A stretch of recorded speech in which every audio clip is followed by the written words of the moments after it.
చెప్పాలంటే block buster disaster అనుకోవచ్చు. 11 సీట్లు ఇక్కడ, 124 సీట్లు ఎక్స్పెక్ట్ చేయలేదు. లోకేష్ గారు మేము మొత్తం జనాల్లో తిరుగుతున్నప్పుడు మాత్రం 6 నెలల నుంచి కూడా మాకు 150 దాటి వస్తాయని మాకు తెలుసు. మేము ముందే కూడా మీకు అందరికి కూడా ముందే ఇచ్చాను. ఇది 150, 110 నుంచి 154 అంటే ఇంత మెజార్టీగా మేము అనుకోలేదు.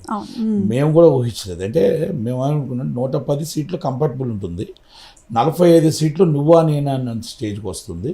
మాకు 2,500 మెజార్టీతో 45 సీట్స్ నువ్వు అని వస్తాయి. ఒకవేళ వేవ్ అంటూ వస్తే మాత్రం వేవ్ అంటూ కొడితే 154 సీట్లు పైన వస్తాయి అనుకున్నాం మేము అనుకున్నది.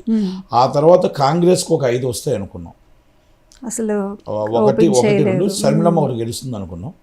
తర్వాత వచ్చి మాకు ఎంపీ సీట్లు 22 వస్తాయి అనుకున్నాం. మా 22 మాకు ఆల్మోస్ట్ ఒక్కటి మిస్ అయింది. అది మా సాయంత్రం. మీరు కూటమి చెప్తున్నారా సార్, ఓన్లీ టీడీపీ చెప్తున్నారా? ఓకే, అసలు కూటమితో మాట్లాడుతున్నాం, ఏదో మాట్లాడుతున్నాం కదా. అయితే అప్పుడు మాకు అది మా సైనికులతో అపరాధమే. మేము గెలిచే సీట్లు కొన్ని బీజేపీకి ఇవ్వడం, అటు ఇటు కొంచెం కన్ఫ్యూజ్ అవ్వడం మాత్రం. ఎందుకంటే అరకు అనేది మా కంచుకోట. ఆ అరకు మేము అక్కడ ఇవ్వకూడదు, వాళ్ళకి ఇంకొకటి ఇవ్వాల్సింది, అదొకటి మిస్ అయిపోయింది. రాజంపేట మా కంచుకోట, చిత్తూరు జిల్లా. అది మేము మిథున్ రెడ్డి గారి మీద స్ట్రాంగ్ క్యాండిడేట్ టీడీపీ పెట్టి ఇంకొకటి ఇవ్వాల్సింది. అయితే తిరుపతి బీజేపీ గెలుస్తుంది. అది ఎందుకు క్యాండిడేట్ బీజేపీ క్యాండిడేట్ వైసీపీ నుంచి వచ్చిన క్యాండిడేట్ లాస్ట్ టైంలో ఇవ్వడం, మినిట్లో ఇవ్వడం అనేది మిస్ అయింది. కానీ మా అంచనాలకు తగ్గట్టు అక్కడ కూడా తేడా వచ్చింది. కానీ ఎక్కడా కూడా అసంతృప్తి అనేది లేదు సార్ కూటమికి. ఎందుకంటే ఎంత కష్టపడ్డారో, ఇటు చాలా చూశారు. చంద్రబాబుని అరెస్ట్ చేయించడం కానీ, ట్రోలింగ్స్ ముఖ్యంగా వ్యక్తిగతంగా టార్గెట్ చేయడం అనేది వైసీపీ నేతల నుంచి బాగా చూసాం సార్. దాని గురించి ఏం చెప్తారు? ఇప్పుడు అదే వాళ్ళకి పతనానికి నాంది వచ్చింది. ఇప్పుడు కూడా ప్రజలు మాకు మ్యాండేటరీ ఇచ్చారు. ప్రజలు ఎందుకని ఏమని ఇచ్చారు? ప్రజలు మీరు 5 సంవత్సరాలు పాలించండి. చంద్రబాబు నాయుడు గారు అనుకున్నది అనుకున్నట్టు చేయలేకపోయారు.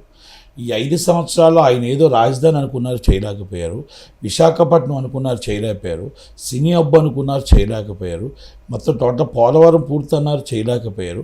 అది ఎందువల్ల దేనికి అనేది మేము డిస్కషన్కి వెళ్ళం. కానీ ఒక్క ఛాన్స్ అని అడిగారు కాబట్టి రాజశేఖర్ రెడ్డి గారి బిడ్డగా మీకు ఈ అవకాశం ఇస్తున్నాం, సద్వినియోగం చేసుకోండి బాబు అని చెప్పి ప్రజలు ఒక మ్యాండేటరీ ఇస్తే 151 సీటు వస్తేప్పుడు ఆ వ్యక్తి ఏం చేయాలో తెలుసా? ప్రజలకు ఏ విధంగా మనం టింగ్ వేస్తున్నాం కాదు, ఆ బిడ్డకి ఉద్యోగం ఎలాగ ఇవ్వాలి, ఆ బిడ్డ పెళ్ళి ఎలాగ చేయాలి, ఆ బిడ్డ భార్యాభర్తలు మన రాష్ట్రంలో ఎలా ఉండాలి, పక్క రాష్ట్రం వెళ్ళి బతకడం కాదు, మన రాష్ట్రంలో ఎలా ఉండాలి, ఇన్ఫ్రాస్ట్రక్చర్ ఎలా తీసుకురావాలి, ఎంప్లాయ్మెంట్ ఎలా తీసుకురావాలి, పరిశ్రమలు ఎలా తీసుకురావాలి, పోలవరం ఎలా పూర్తి చేయాలి, ఆ రైతుకి నీళ్ళు ఎలాగ ఇవ్వాలి, ఆ కౌలు రైతుకి డబ్బులు ఎలాగ ఇవ్వాలి.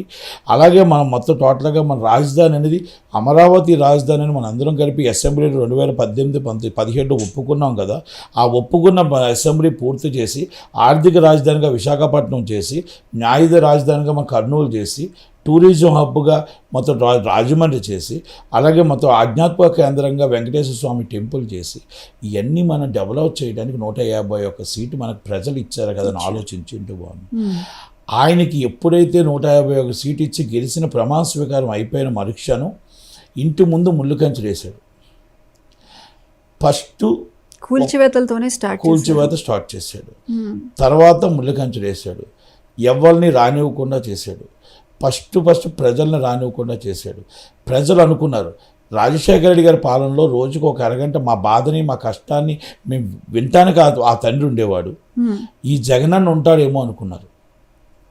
అక్కడ కట్ చేసాడు, ప్రజల దగ్గర దూరం అయ్యాడు. అంటే సామాన్య ప్రజలకే కాదు సార్, అటు మినిస్టర్స్ కి వాళ్ళకి కూడా ఆయన అందరికి కలవని పరిస్థితి, ఎమ్మెల్యేలకి మినిస్టర్లకి ఎవరు లేరు. Only is one man Bharathi garu. ఆయన వాయిస్ సజ్జల రామకృష్ణారెడ్డి గారు. అంటే is shadow chief minister Sajjala Ramakrishna Reddy garu, అంతే. Shadow chief minister Sajjala Ramakrishna Reddy.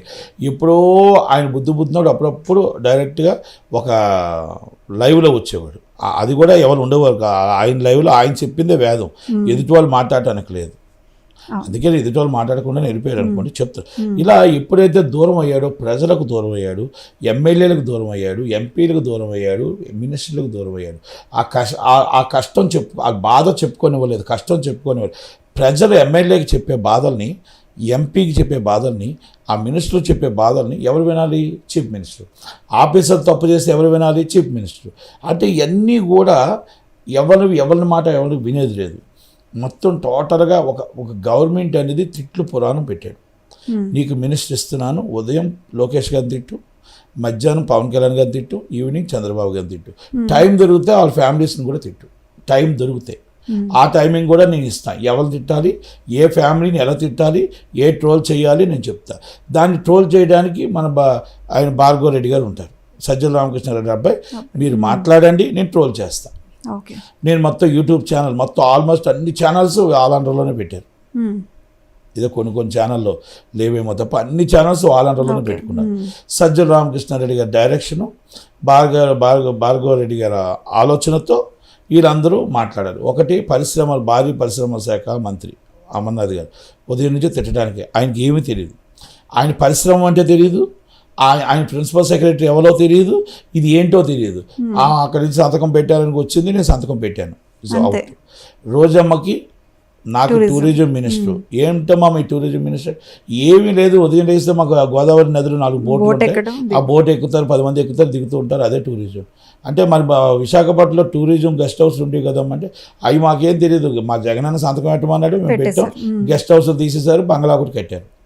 అంటే టూరిజం మంత్రి అంటే ఆమెకి సినిమాటోగ్రఫీ మినిస్టర్ ఉన్నాడు, చల్లబోయిన గోపాలకృష్ణ. ఏమంటే వాళ్ళు నాకు తెలియదు, నిజాయితీగా చెప్పాడు, వాళ్ళు నాకు తెలియదు, నేను వాళ్ళకి తెలియదు. వాళ్ళు ఇప్పుడు అది కాదు, చిరంజీవి గారిని నేను ఇంటర్వ్యూ అడిగితే నాకు ఇస్తాడా? అలాగే మొత్తం టోటల్ బాలకృష్ణ గారిని అడిగితే ఇస్తాడా?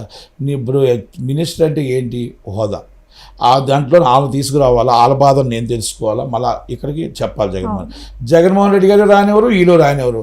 అసలు నా మినిస్టర్ ఏంటో నేనేంటో నాకు తెలియట్లేదు. అదేంటంటే మీరు మంత్రి కదా జగన్మోహన్ రెడ్డి గారు అంటే, మంత్రి అని నన్ను అన్నారు, వీడు సినిమాటోగ్రఫీ మినిస్టర్ అన్నారు, వీళ్ళు రానివ్వట్లే, వాళ్ళు రానివ్వట్లే. దాంట్లో మధ్యన ఒక FDC చైర్మన్ తీసుకొచ్చారు. ఆయన ఎందుకు తిరుగుతున్నాడో తెలియదు, ఎవరు తిరుగుతున్నాడో తెలియదు, అది ఆయనది ఒకటి. అందుకని నాకు అర్థం కావట్లేదు సార్. నిజంగా వాస్తవంగా చెప్పాలంటే నన్ను త్రిపురాలు అప్పుడు పిలిచారు, మొత్తం సన్మానం అన్నారు, కిందన కూర్చోబెట్టారు, నాతో ఏమీ చేయించలేదు. మొత్తం తెలంగాణ వాళ్ళే చేసుకున్నారు, తెలంగాణ మినిస్టర్ తెలంగాణ వాళ్ళు చేశారు, నన్ను కూడా పిల్లలు అన్నారు. అంటే రియల్గా చెప్పాడు ఇది. అంటే వీళ్ళందరికీ శాఖలు ఇచ్చేసారు అంతే, ఆ హోదా అనేది కల్పించేశారు బ్యాక్ నుంచి.